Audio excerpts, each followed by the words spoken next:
Assalamu alaikum. Bismillahirrahmanirrahim.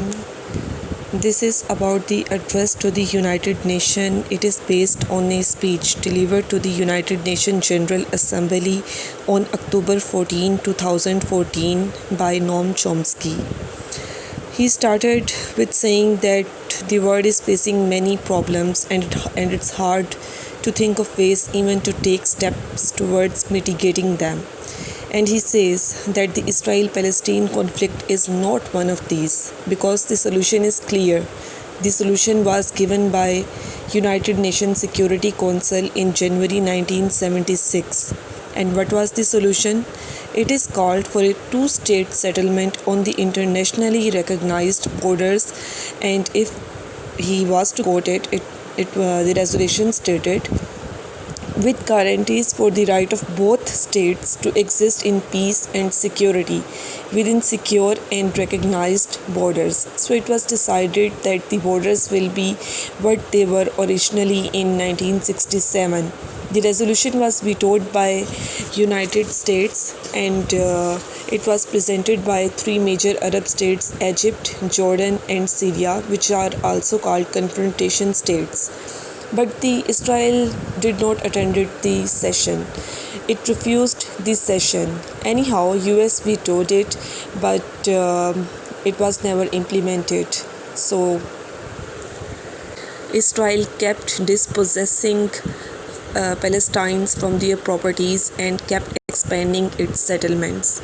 In February 2011, President Obama passed a resolution and asked for the implementation of the official US policy opposition to expansion of settlements. But it's worth bearing in mind that expansion of settlement is not really the issue.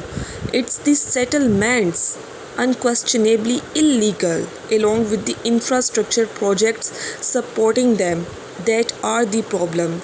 Not the settlements, but why the settlements are. Expansion of settlement is not an issue, but the settlement itself is an issue. The pattern that was set in January 1976 continues to the present.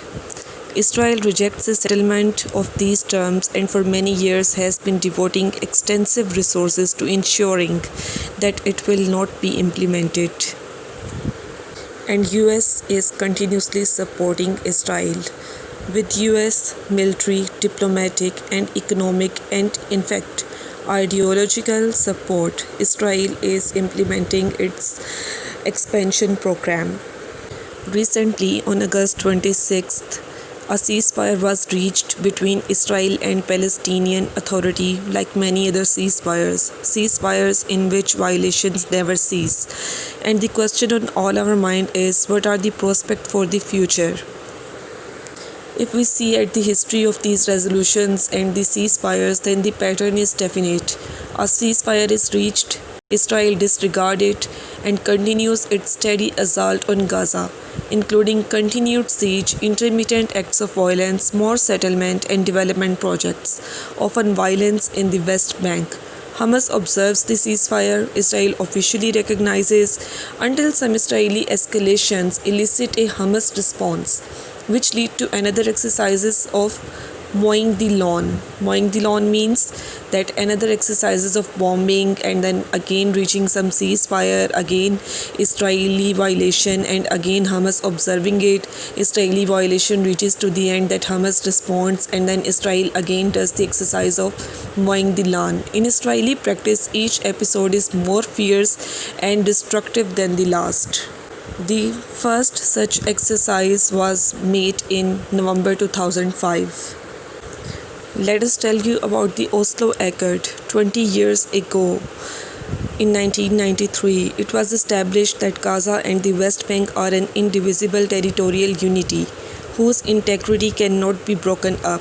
For 20 years, US and Israel have been dedicated to separate Gaza and the West Bank in violation of the accord that they had accepted. And a look at the map explains why. Gaza offers the only access to the outside world of Palestine. If Gaza is separated from the West Bank, whatever autonomy might ultimately be granted in the West Bank would be imprisoned. Israel on one side, a hostile Jordan, ally of Israel on the other side, and in addition, one of Israel's slow and steady US-backed policies is to take over the Jordan Valley, about a third of the West Bank, much of the arable land, which would essentially imprison the rest even more tightly. If Gaza is separated from the West Bank, now that's the major geostrategic reason for the Israeli insistence, with US backing, on separating the two in violation of the Oslo Agreement and the series of ceasefire that have been reached since November 2005. Now there is a funny thing. The November 2005 agreement lasted only for few weeks. In January 2006, a very important event took place. It was elections in the Arab world.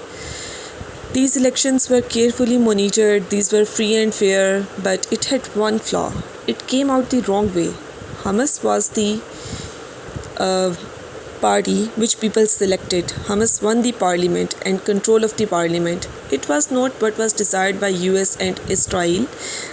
So US instantly decided along with Israel to punish the Palestinians for the crime of voting the wrong way. Means US didn't want that Hamas to be selected, but since it was free election and people selected the Hamas, and now US and Israel thinks that people are wrong in selecting Hamas, so they will be punished. US immediately began to organize a military coup to overthrow the unacceptable government. In 2007, Hamas committed even greater crime than winning a fair election. It preempted the planned military coup and took over Gaza. That's described in the West, in the US, most of the West, as Hamas taking over Gaza by force, which is not false, but something is omitted. The force was preempted a planned military coup to overthrow the elected government, and it was their right. Finally, in January 2008, another ceasefire was reached. Terms were pretty much the same as those that were in 1976. That is, Gaza and West Bank will not be separated. Two-state solution will be implemented. Again, with backing up of US, Israel publicly rejected the ceasefire, said that it would not abide by it. Hamas observed the ceasefire, as Israel officially recognizes, despite Israel's refusal to do so. The pattern continued on November 4, 2008. It was the day of the US elections. Elections were being held in United States. Israeli forces invaded Gaza, killed half a dozen Hamas militants. Hamas responded by its rocket attack. It gave Israel the excuse to attack Gaza. So Israel again attacked Gaza. That was the Operation Cast Fleet, which was a horrible operation. So horrible that it caused a very substantial international reaction, investigation by United Nations Commission, Amnesty International, Human Rights Watch, and the operation was timed. It was timed that the Obama was selected as the president, but inauguration was not yet held. So he could say that he cannot do anything. The attack was timed to end immediately before the inauguration. So he therefore could respond to the question by saying, well, now is not the time to look at the past. Let's look forward to the future. Diplomats know very well that's a standard slogan for those who are engaged in serious crimes. Let's forget about the past. Let's look toward a glorious future. Next major episode of Mowing the Lawn in November 2012 happened.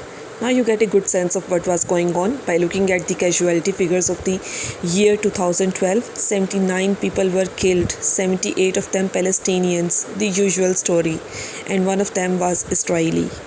Military attacks on Gaza increased, more stringent restrictions on imports, exports were blocked, exit permits were blocked. That continued until April 2014, when Palestinians committed another crime. Gaza-based Hamas and West Bank-based Palestinian authorities signed a unity agreement, and that was what Israel and US never wanted. They didn't want them to unite.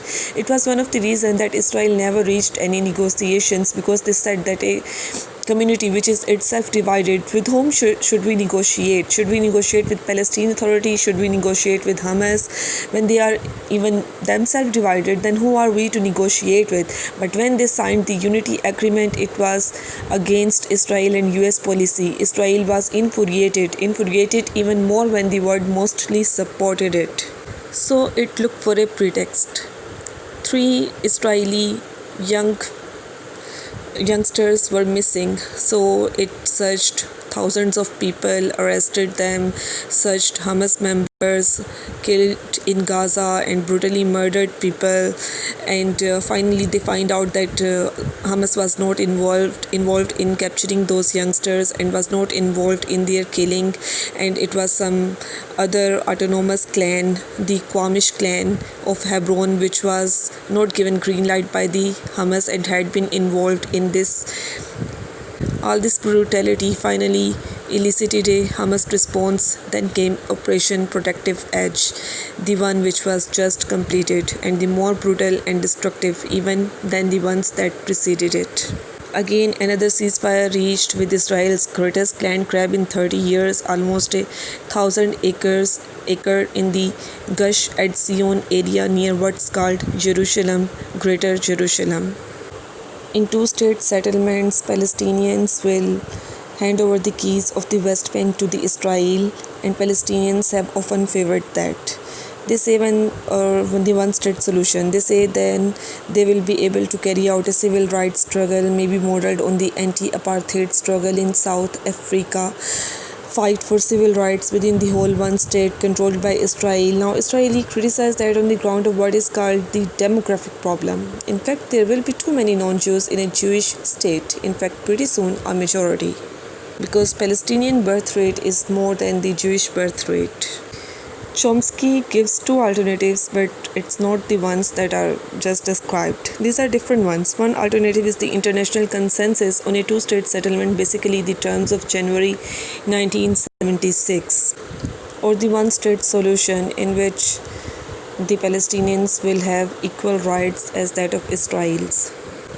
How Israel is dispossessing Palestinians is also very interesting. Israel has no official policy of taking over the land, but they pursue the policy in the way that has been carried out now for 100 years. Literally small steps so nobody notices. At least people pretend not to notice. Establish a military zone. The Palestinians who live there have to be displaced because it's a military zone. No settlements are allowed, and pretty soon there is a military settlement, Nahal settlement, and another. Then sooner or later it becomes an actual settlement. Meanwhile, dig wells, dispossess the population, set up green zone, a large variety of techniques which have by now reduced the Arab population from about 3 lakh in 1967 to roughly 60,000 today. Often analogies are made with South Africa, but they are quite misleading. South Africa relied on its black population, that was 85% of the population. It was its workforce, and they had to sustain them just like slave owners have to maintain their capital. They tried to sustain the population. They even tried to gain international support for the Bantustans. Israel has no such attitude toward the Palestinians. They don't want to have anything to do with them. If they leave, they are fine. If they die, that's fine. In standard neo-colonial pattern, Israel is establishing the establishment of a center for Palestinian elites in Ramla, where you have nice restaurants and theaters and so on. Every third world country under the colonial system had something like that. Now that's the picture that's emerging. It's taking shape before our eyes. It has so far worked well. If it continues, Israel will not face a demographic problem. When these regions are integrated slowly into Israel, actually the proportion of Jews in Greater Israel will increase. There are very few Palestinians there. That's what Israel wants, to be as less Palestinians as possible. They want it to be a Jewish state.